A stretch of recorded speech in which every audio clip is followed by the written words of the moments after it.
اليعقوبي من طريق أبي محمد عبيد بن الصباح رحمه الله تعالى من كتاب الشاطبية.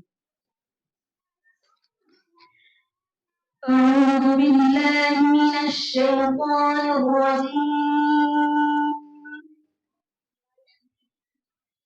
بسم الله الرحمن الرحيم.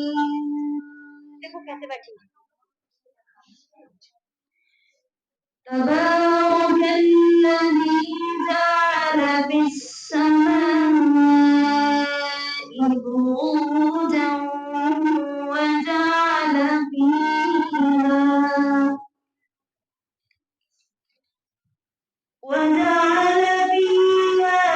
سراجا وقمرا منيرا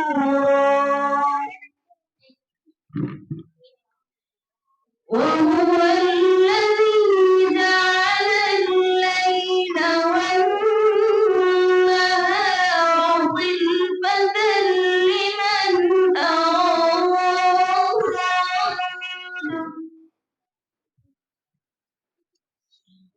وهو الذي جعل الليل والنهار خلفة لمن أراد أن يذكر أو أراد شكورا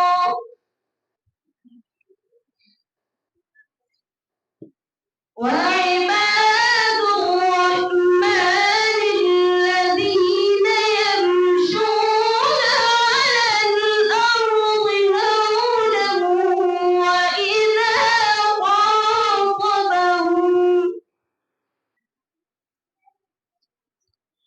وإذا خاطبهم الجاهلون قالوا سلاما.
بن أبي العاص النفسي، وقرأ بها على ابن غلام القدس، وقرأ بها على أبي داود على الداني، وقرأ بها الشاطبي أيضا علي بن محمد بن هرير، وقرأ بها على أبي داود على الداني، وقرأ الداني بها على أبي الحسن طاهر بن غلبون، وقرأ بها على الهاشمي، وقرأ بها على الأشناني، وقرأ بها على أبي محمد عبيد بن الصباح، وقرأ بها على حفص، وقرأ بها على الإمام عاصم الكوفي رحمه الله تعالى.